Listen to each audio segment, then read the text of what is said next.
welcome to Ghost Your Clutter Day 2. So your decluttering project for the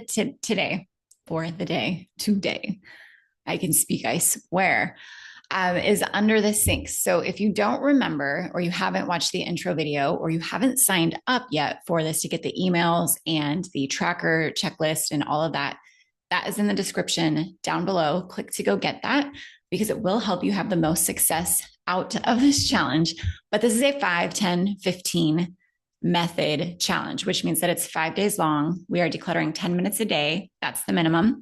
And we are decluttering 15 items per day, also the minimum, but 5, 10, 15, just to keep it really simple.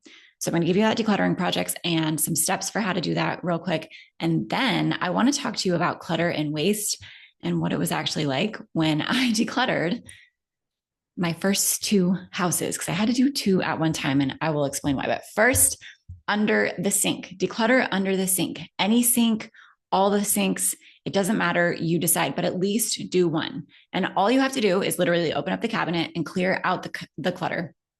A lot of what is under your sink is going to be trash, like old products, expired products, things that just got old and gross. You're also going to have duplicates, so you can consolidate duplicates. That counts as an item, but just throw them out.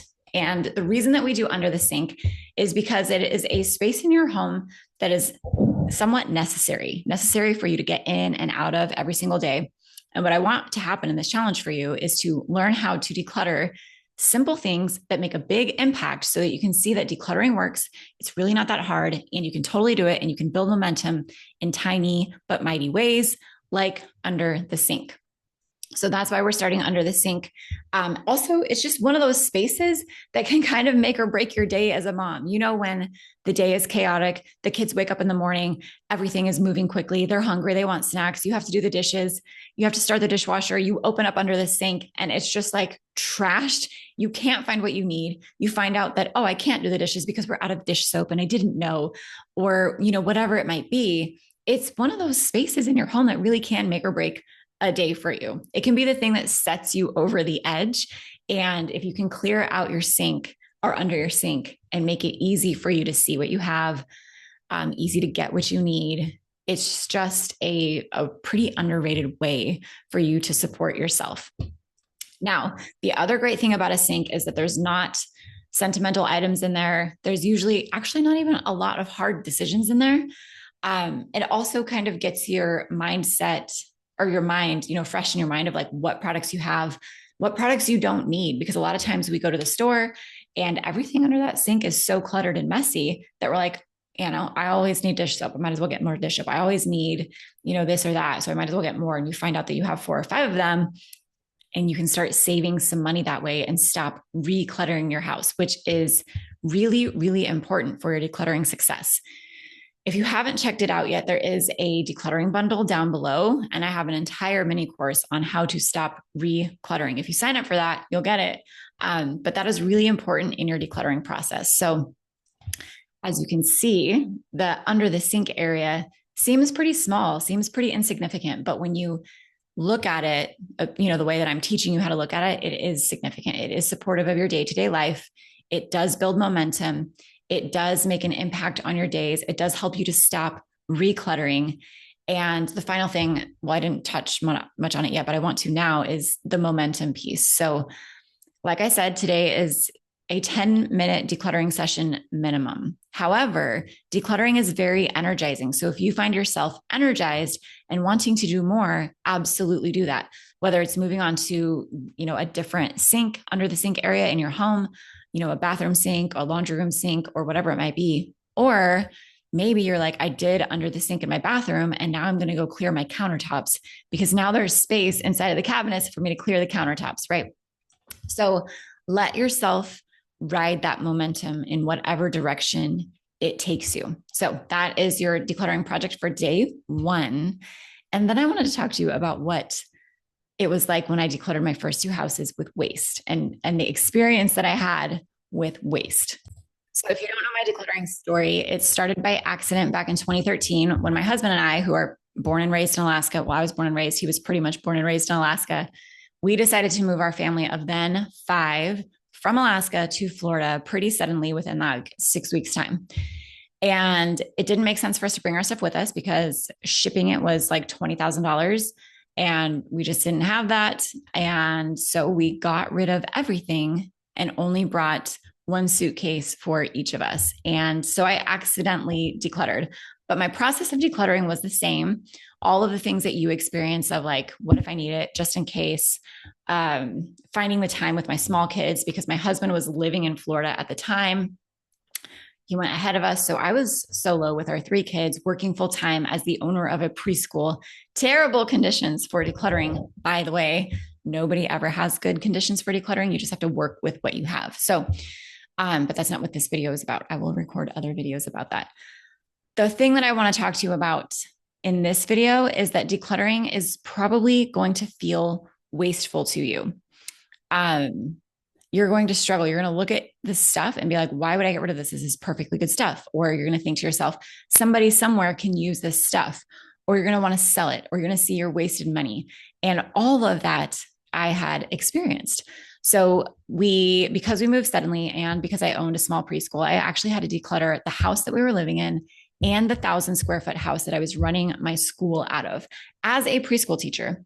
So as a preschool teacher, of course, that 1,000-square-foot house was filled top to bottom with arts, crafts, dress up, toys, books. I had a 6 by 6 foot closet, ceiling to floor with books, just all of the things. And I remember holding a garage sale. So my first garage sale went great. I made like $1,500, got rid of a lot of stuff. And then I held 2 more garage sales after that. So 3 garage sales total. Second garage sale didn't make much. Maybe we made like $200.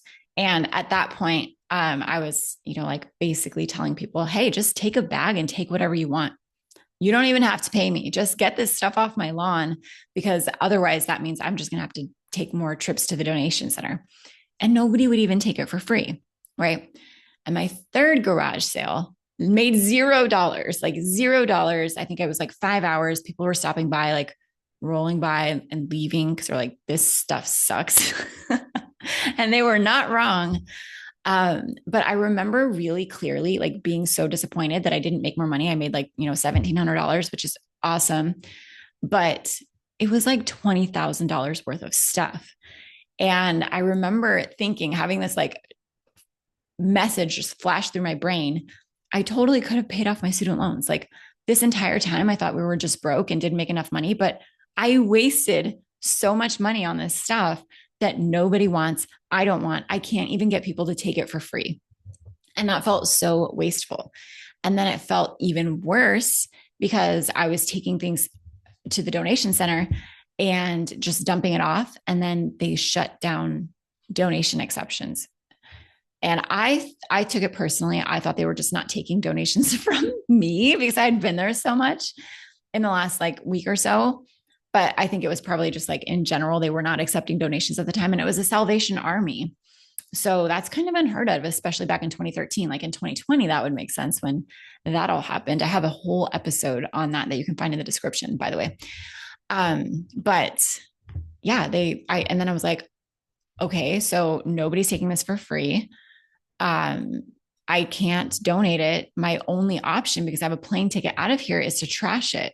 And to be honest, that's the only thing that ever could have happened with that stuff. I could have dropped it off at a donation center, but if you know how donation centers work, the majority of stuff that is given to them as donations is never sold or redistributed. It is just trashed. It is trashed in the landfill, or it is trashed in third world countries.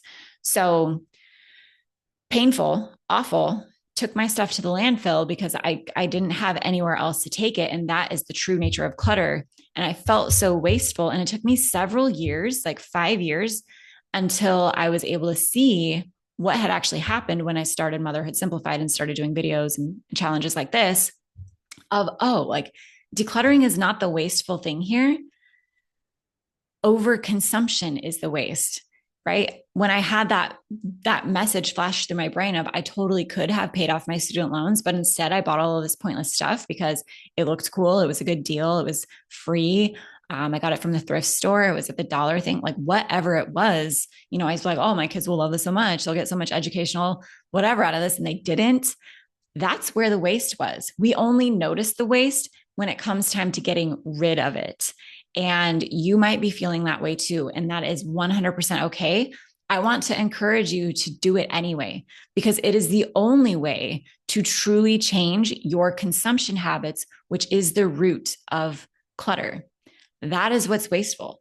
Buying things we don't need, buying in excessive amounts that we don't actually use, that is what's wasteful. And the only way to get clarity on that for yourself is to experience it and to let go of the stuff that you have right now and be like, oh my gosh, I will never go back to that, because that's exactly what happened for me. Is I looked at all of that stuff. I had that message flash in my brain and I was like, I will never get to this place again.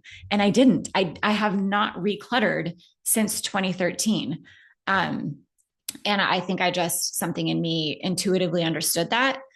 But for most people, I think they need to hear it from somebody like myself, just telling them explicitly, declutter it now. It's going to feel bad. It's going to feel wasteful, but you are going to live the rest of your life being the most mindful consumer ever, which is the actual solution. That's what you actually want. If you truly want to stop contributing to waste and stop contributing to landfills and stop contributing to third world countries being inundated by our trash, you have to change the way that you consume. And the best way to do that is to shock your system and be like, holy crap, I have overconsumed way too much. I have been a part of the problem. I'm going to cut my losses right here, and I'm going to do it differently moving forward. That is the best thing that you can do.